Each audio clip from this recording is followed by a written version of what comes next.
अस्सलाम वालेकुम। Last time तक हमने प्लैंक्स क्वांटम थ्योरी को स्टार्ट किया हुआ था। आज कुछ चीज़ें हमने डिस्कस करनी है। मेन पोस्टुलेट हमने लास्ट टाइम तक डिस्कस कर लिए थे। ये जो चीज़ें कुछ चीज़ें आपने फिज़िक्स के अंदर पढ़ी हुई हैं, मतलब फ्रीक्वेंसी, वेवलेंथ क्या होती है। एक नई चीज़ आएगी, वो होता है वेव नंबर। सही है, सारी की सारी चीज़ों को सीखेंगे। इन सारी चीज़ों में हमने तीन चार चीज़ें डिस्कस करेंगे। सबसे पहले हर एक चीज़ की डेफिनेशन करेंगे, इसको रिप्रेजेंट किस तरह करते हैं ये देखेंगे, इसके यूनिट क्या है, इसका फॉर्मूला क्या है। ये चार चीज़ें हर एक चीज़ में, हर एक डेफिनेशन में हमने डिस्कस करनी है। और ये याद रखिए, ये पास पेपर में अगर देखा जाए तो शॉर्ट क्वेश्चन के हवाले से काफ़ी ज़्यादा इंपॉर्टेंट है। ये पास पेपर में सिर्फ और सिर्फ इस टॉपिक में से शॉर्ट क्वेश्चन आए हैं। सही है। अब यहाँ पे जो सबसे पहले हमने चीज़ डिस्कस करने लगे हैं फ्रीक्वेंसी, और ये प्रॉपर्टीज ऑफ वेव है। ये फ्रीक्वेंसी। अब फ्रीक्वेंसी को सीखने से पहले ना एक बातें आपने जहन में रखिएगा कि हमारे पास ये सारी की सारी प्रॉपर्टीज है वेव्स की। वेव क्या होती है, इस तरह के अप्स एंड डाउन होते हैं। सही, इस चीज़ को हम वेव्स का नाम दे रहे होते हैं। सही है। अब इसमें एक वेव कितने हिस्से के बराबर होती है, ये चीज़ सबसे ज़्यादा इंपॉर्टेंट होती है। तो यहाँ पे कितनी वेव्स है, ये पूरी की पूरी मैंने यहाँ तक बना ली, इसमें कितनी वेव्स आ रही हैं, ये सबसे ज़्यादा इंपॉर्टेंट चीज़ है। अच्छा, वेव्स में ये जो ऊपर वाली साइड पे चीज़ होती है, इसको हम नाम देते हैं क्रस्ट। इसको हम नाम देते हैं क्रस्ट। और ये जो नीचे की तरफ चीज़ होती है, इसको नाम देते हैं ट्रफ। जो नीचे की तरफ चीज़ होगी, इसको नाम देंगे ट्रफ। सही है। अब होता यह है कि एक क्रस्ट से लेके दूसरे क्रस्ट तक का फासला असल में वेव है। असल में क्या है, हमारे पास यहाँ से लेके यहाँ तक का फासला वेव कहलाता है। या फिर एक और ज़बान में कहूँ, एक ट्रफ से लेके दूसरे ट्रफ तक का फासला भी वेव होगा। ये भी क्या होगा, वेव। और इसको वेव को हम वेव लेंथ से, लैम्डा से रिप्रेजेंट करते हैं, लैम्डा से रिप्रेजेंट। और वेव एक जगह से दूसरी जगह मूव कर सकती है। तो जिस तरह सूरज की रोशनी वेव्स की फॉर्म में ज़मीन तक आ रही है, सूरज की रोशनी वेव्स की फॉर्म में सूरज से ज़मीन तक आ रही है। सही। अब रोशनी की बात करें तो वो किस तरह मूव करेगी, यहाँ से ऊपर से नीचे की तरफ मूव कर रही होगी इस तरह। कहते हैं आप किसी एक पॉइंट पे कोई चीज़ रख लें। सही है। यहाँ मैंने कोई चीज़ रख ली और मैंने यहाँ से गिननी शुरू कर दी है कितनी वेव्स पास होते हैं इस हिस्से से। सही है। अब जैसे ये गुजर के ये वाला हिस्सा यहाँ तक आएगा, मैं कहूँगा एक वेव। जब ये वाला हिस्सा यहाँ तक आएगा, मैं कहूँगा दो वेव्स। जब ये वाला हिस्सा यहाँ से यहाँ तक आएगा, हम कहेंगे तीन वेव्स पास होगी। अब कितने टाइम में, एक सेकंड में। एक सेकंड में यहाँ से जितनी वेव्स पास होंगी वो इसकी फ्रीक्वेंसी होगी। वो इसकी क्या होगी, फ्रीक्वेंसी। चलिए, यही डेफिनेशन हमने करनी है। The number of waves, the number of, ये असल में तादाद है, नंबर ऑफ वेव्स, ये वेव्स की तादाद है पासिंग थ्रू, जो कि गुजर रही होती है। Passing through a certain point, passing through a certain, certain का मतलब होता है खास, सर्टेन पॉइंट, एक खास पॉइंट से गुजर रही हो, इसको हम क्या नाम देंगे, इज कॉल्ड फ्रीक्वेंसी। इसको हम फ्रीक्वेंसी का नाम दे रहे होते हैं। सही है। अब फ्रीक्वेंसी को याद रखिएगा, बहुत ज़्यादा इंपॉर्टेंट बात है ये वाली। सही है। फ्रीक्वेंसी को हम रिप्रेजेंट करने के लिए न्यू का साइन इस्तेमाल करते हैं। सही। सेकंड चीज़ हमारे पास आ गई जी रिप्रेजेंटेशन। इसको हम किस तरह रिप्रेजेंट करते हैं, रिप्रेजेंट करवाने के लिए हम क्या करते हैं, इस तरह का ये वाला साइन, इसकी प्रोनाउंसिएशन न्यू या म्यू, दोनों अल्फाज इस्तेमाल किए जाते हैं। म्यू भी कहते हैं, न्यू भी कहते हैं। सही है। इस तरह का साइन इस्तेमाल किया, असल में वी ही है लेकिन थोड़ा सा टेढ़ा करके बनाना है। अगर वी डालेंगे वो वेलोसिटी के लिए होता है, वी डालते हैं वो वेलोसिटी के लिए होगा। अगर वी को थोड़ा सा इस तरह, ये हिस्सा भी थोड़ा टेढ़ा करना है, ये वाला हिस्सा भी इस तरह थोड़ा टेढ़ा कर देना है, ये हमारे पास साइन आ जाएगा फ्रीक्वेंसी का।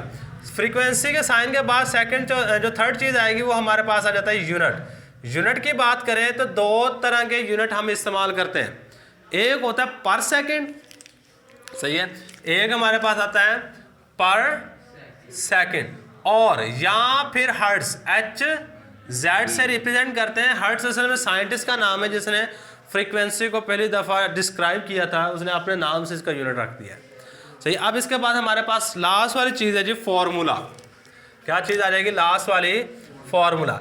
अब हमने ना सबका रिलेशनशिप देखना है एनर्जी के साथ क्या है, एनर्जी के साथ क्या रिलेशनशिप है। अगर मैं फॉर्मूले की बात करूं तो हमें पता था, हमने एक चीज लिखी थी, एनर्जी जो होती है वो फ्रीक्वेंसी के डायरेक्टली प्रोपोर्शनल होती है। जब डायरेक्टली प्रोपोर्शनल खत्म किया था तो यहाँ पे is equal to H nu लगाया था, is equal to H nu लगाया था। तो ये हमारे पास क्या आ गया formula, is equal to H new.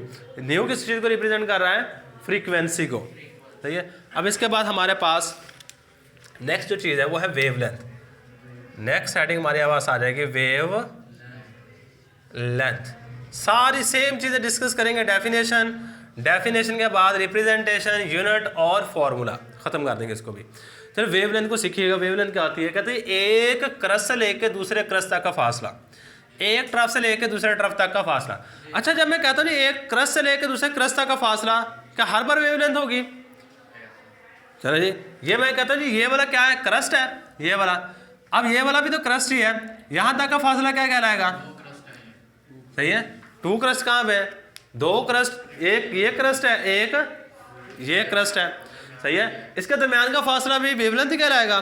नहीं, सही है। इसलिए हम यहाँ पे एक वर्ड स्पेसिफिक यूज करेंगे, एडजेसेंट। एडजेसेंट का मतलब है साथ वाले क्रस्ट। अगर ट्रफ हो तो साथ वाला ट्रफ हो, सही है। अब यहाँ पे यही हमने डेफिनेशन लिखनी है, the distance between, the distance, ये फासला है किसके दरमियान में, the distance between two adjacent, two adjacent. Adjacent क्या मतलब होता है, साथ साथ वाले, साथ साथ वाले। टू एडजेसेंट क्रस्ट, दो क्रस्ट के दरमियान में एंड की जगह पे और लिखा है, टू एडजेसेंट क्रस्ट और या फिर ट्रफ। इसको हम क्या नाम देंगे, इस कॉल्ड, इस फासले को हम नाम देते हैं वेवलेंथ। इस फासले का नाम है वेवलेंथ। अब वेवलेंथ की डेफिनेशन के बाद हमारे पास सेकंड चीज आ जाएगी रिप्रेजेंटेशन। तो इसको हम रिप्रेजेंट के अंदर लैम्डा के साइन से, रिप्रेजेंटेशन। तो रिप्रेजेंटेशन के लिए हम क्या काम करते हैं जी, इसको लैम्डा का साइन यूज करते हैं। लैम्डा असल में हमारे पास इस तरह होता है कुछ, ये वाला साइन हम इस्तेमाल कर रहे होते हैं वेवलेंथ को रिप्रेजेंट करने के लिए। अब नेक्स्ट चीज हमारे पास रिप्रेजेंटेशन के बाद यूनिट। यूनिट जो होते हैं, देखें लंबाई है, खुद सोचें, मैंने कहा जी ये असल में फासला है, फासले के यूनिट क्या होते हैं, मीटर, सेंटीमीटर, जो भी हो। अगर ऐसा यूनिट की बात करेंगे तो मीटर होगा, नहीं तो हम जो यहाँ पे अमूमन इस्तेमाल कर रहे होते हैं वो पिकोमीटर होता है। कौन से यूनिट होते हैं, पिकोमीटर, नैनोमीटर, सही है, और या फिर एंगस्ट्रॉम। एंगस्ट्रॉम भी बड़ा यूज करते हैं, सही है। अब आपको पता है जी पिको का मतलब होता है 10⁻⁻12, नैनो का मतलब होता है 10⁻⁻9, और एंगस्ट्रॉम का मतलब क्या होता है 10⁻⁻, यहाँ पे लिख देता हूँ 10। एंगस्ट्रॉम जो होता है ये होता है बराबर 10⁻⁻10 मीटर के, 10⁻⁻10 मीटर। ये चीज़ें याद रखिएगा। यूनिट के बाद हमारे पास नेक्स्ट चीज जो आती है वो है फॉर्मूला। मैं ऊपर वाले फॉर्मूले को यूज करूंगा और वहीं से दोबारा फिर इसका फॉर्मूला बनाने को, हालांकि लास्ट टाइम हमने इसको चीज को देखा है, मैं दोबारा फिर लिखना is equal to H nu. Nu को याद रखिएगा, न्यू फ्रीक्वेंसी के लिए हम ज़ाहिर कर रहे हैं। सही, हमने एक और फार्मूला पढ़ा हुआ है जी फिजिक्स के अंदर, V is equal to F lambda, सही है। चले, अब मुझे एक बात बतानी है, फ्रीक्वेंसी के लिए तो हम केमिस्ट्री के अंदर क्या यूज करते हैं, न्यू, और वेलोसिटी के लिए हम केमिस्ट्री के अंदर वी नहीं यूज करते, सी यूज करते हैं। सी असल में रिप्रेजेंट करते हैं स्पीड ऑफ लाइट को। किसको रिप्रेजेंट कर रहा होता है, स्पीड, क्योंकि यहाँ पे हर एक चक्कर एनर्जी का है, एनर्जी निकल रही है, एनर्जी जज़ब हो रही है, इसलिए यहाँ पे जो वर्ड इस्तेमाल करते हैं स्पीड के लिए सी का इस्तेमाल कर रहे होते हैं। अब यहाँ से देखें मैंने कौन सी चीज़ निकाली, ये वाली, सही है। म्यू किसके बराबर होगा, न्यू, ये होगा सी ओवर लैम्डा, सही। अब यही चीज़ मैं इसके अंदर पुट करने लगा हूँ, ये चेक कीजिए क्या बने, is equal to H C over lambda, सही। सी ऊपर आ गया, सही है, लैम्डा नीचे आ गया। अब यहाँ पे गौर करें तो आपको एक चीज़ पता चलेगी कि एनर्जी लैम्डा के इन्वर्सली प्रोपोर्शनल है। एनर्जी लैम्डा के क्या है, इन्वर्सली। ये बात सिंपल से याद रखिएगा अभी। अब नेक्स्ट हमारे पास आ जाए, नेक्स्ट है वेव नंबर। ये वाली चीज़ें दो तो आपने पहले फिजिक्स के अंदर पढ़ी होंगी, लेकिन ये वाली चीज़ आपने फिजिक्स के अंदर नहीं पढ़ी होगी, लेकिन इसको अच्छे तरीके से समझ लीजिएगा। नेक्स्ट हमारे पास आ रहा है वेव नंबर। अच्छा, सबसे पहली बात आपको वेव का पता चल गया। अगर एक वेव, दो वेव, तीन वेव का कहूं, सही, यहां से लेके यहां तक का फासला एक वेव होगा, यहां से लेके यहां तक का फासला दो वेव होगा, यहां से लेके यहां तक का फासला तीन वेव होगा, सही है। अच्छा, अमूमन ना वेव नंबर को मीटर में हम रिप्रेजेंट करते हैं, लेकिन ये ज़रूरी नहीं है, सिर्फ और सिर्फ मीटर में। हम बाज़ दफ़ा सेंटीमीटर में भी रिप्रेजेंट करवा देते हैं वेव नंबर को, सही है। मिलीमीटर में भी रिप्रेजेंट करवा सकते हैं, वो आपकी मर्जी है। मैं जो वर्ड इस्तेमाल करूँगा वो पर यूनिट लेंथ होगा। वो लेंथ आपने कितनी रखनी है वो आपकी मर्जी है। सेंटीमीटर रख लें, किलोमीटर रख लें, मीटर रख लें, माइल रख लें, वो आपकी मर्जी है। मैं कहता हूँ ये एक मेरे पास वेव है, ये ठीक है। अब मैं इस वेव के अंदर ना वेव नंबर मालूम करना चाहता हूँ। मैं कहता हूँ मेरे पास एक मीटर रॉड है, मैंने मीटर रॉड लगा के देखी, यहाँ से लेके यहाँ से मीटर रॉड स्टार्ट हो रही है और यहाँ तक है मीटर रॉड, और यहाँ तक क्या है जी, 1 मीटर फासला है। कितना फासला है? 1 मीटर। मैं इस 1 मीटर में वेव्स की तादाद चेक करना चाहता हूँ। 1 मीटर में क्या करना चाहता हूँ? वेव्स की तादाद चेक करना चाहता हूँ। चलिए जी, मैं देखता हूँ ये नीचे वाली जो चीज़ होती है इसको क्रस्ट कहते हैं, ट्रफ कहते हैं। नीचे वाली चीज़ को ट्रफ, सही है। ये एक ट्रफ हो गया, दूसरा ट्रफ ये, तीसरा ट्रफ ये, चौथा ये। अच्छा, यहाँ से लेके यहाँ तक का फासला एक वेवलेंथ होगा, यहाँ तक दूसरा, यहाँ तक तीसरी वेव, यानी कि 1 मीटर के अंदर कितनी वेव्स आ रही हैं? 3। ये इसका वेव नंबर होगा। ये इसका क्या होगा? वेव नंबर के 1 यूनिट लेंथ के अंदर जितनी भी आप रखें, बेशक वो मीटर रखें, 2 मीटर रखें, 10 मीटर रखें, उसके अंदर जितनी वेव्स आएंगी वो क्या होगी हमारे पास? Wave length. अब इसको अगर मैं लिखूंगा ना, इसको कहूँगा 3 पर मीटर, यानी कि 3 वेव्स हैं 1 मीटर के अंदर, 3 वेव्स पर मीटर, सही है। पर सेंटीमीटर भी बाज़ दफ़ा कह सकते हैं, वो आपकी मर्जी है। यही बात मैं यहाँ पे लिखूंगा। नंबर का मतलब क्या होता है? कोई तादाद होगी 1 2 3 10 20। The number of waves present, definition करने लगे, the number of waves, number of waves, ये वेव्स की तादाद है जो कहाँ पे मौजूद होती है? Present in per unit area, per unit length, area नहीं, per unit length. Per unit length के अंदर मौजूद होती है, इसको हम वेव नंबर का नाम दे रहे होते हैं। इज कॉल्ड, इसको हम नाम दे रहे होते हैं वेव नंबर। अब वेव नंबर को रिप्रेजेंट किस तरह करवाते हैं, ये हमारे पास नेक्स्ट बात आ जाएगी, रिप्रेजेंटेशन। अब इसको रिप्रेजेंट करवाने के लिए हम साइन न्यू ही इस्तेमाल करते हैं, ये वाला साइन। अब इसमें करना क्या, आपने इसके ऊपर एक बार डाल देनी है, लाइन लगा देनी है इसके ऊपर, तो ये इसकी रिप्रेजेंटेशन हो जाएगी। वेव नंबर की रिप्रेजेंटेशन क्या है? न्यू डालें, न्यू के ऊपर बार डाल दें, ये हमारे पास क्या हो जाएगी? इसकी रिप्रेजेंटेशन। रिप्रेजेंटेशन के बाद हमारे पास नेक्स्ट चीज आती है, इसका यूनिट क्या होगा? इसका यूनिट क्या होगा? अगर मैं यूनिट की बात करता हूं तो इसका यूनिट होता है, इसका जो वेवलेंथ होती है इसके बिल्कुल रिवर्स, मतलब इसका पिकोमीटर है, इसका होगा पर पिकोमीटर, सही है। और पर सेंटीमीटर, पर मीटर, यानी कि ETC जो मर्जी लगाते रहे, लेकिन उसके ऊपर क्या लगा देना? -1। क्यों लगा देना है वो देखते हैं। अब इसके ना एक और भी फॉर्मूला है, 2-3 फॉर्मूला लिखूंगा, ये सारे के सारे आप नोट कर लेने। अब मैं ना यहाँ से इसको करवाऊंगा थोड़ा सा स्टार्ट, इससे एक नया फार्मूला बनाने लगा हूँ। ये वाली क्या हमारे पास? Is equal to HC/λ। ये क्या हमारे पास? इज इक्वल टू HC/λ, सही है। अब हमारे पास जो एक चीज होती है लैम्डा, वेव नंबर होता है ना, वो लैम्डा का इनवर्स होता है।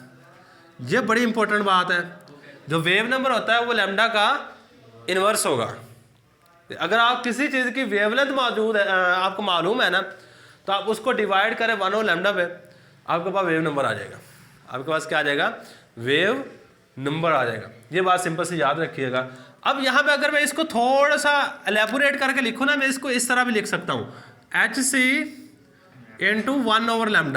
क्या इस तरह लिख सकता हूँ? इसमें कोई फर्क तो नहीं है। देखिए इन दोनों को मल्टीप्लाई करवाएंगे, ये वाली चीज़ दोबारा फिर आ रही है हमारे पास, ये वाली चीज़ पीछे वाली दोबारा फिर बन रही है। अब 1 और लैम्डा की जगह पे वेव नंबर रख सकता हूँ, रखें। तो ये हमारे पास क्या बन जाएगा, is equal to H C mu bar. अब यहाँ पे गौर करें, एनर्जी म्यू बार के क्या है, इन्वर्सली प्रोपोर्शनल है या डायरेक्टली प्रोपोर्शनल? डायरेक्टली प्रोपोर्शनल है।